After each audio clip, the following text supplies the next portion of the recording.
YouTube. Introduction. Hello and welcome to today's video on gerunds. If you're learning English as a second language, you may have come across this grammar topic before. In this video, we'll be exploring what gerunds are, how to identify them, and how to use them correctly in sentences. Let's get started. What are gerunds? Gerunds are words that are formed by adding ing to a verb. They act as nouns and can function as the subject or object of a sentence. For example, in the sentence "Swimming is my favorite hobby," the word swimming is a gerund, and it acts as the subject of the sentence. Identifying gerunds. Gerunds are easy to identify because they always end in ing.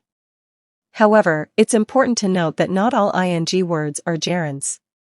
For example, in the sentence "He is running late," the word running is a present participle, not a gerund.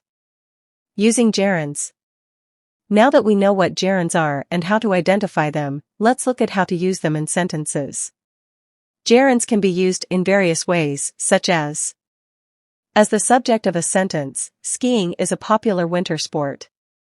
As the object of a verb, I enjoy hiking in the mountains. As the object of a preposition, she is afraid of flying in airplanes.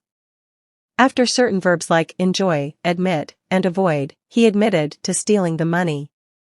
It's important to remember that gerunds are always singular and take a singular verb.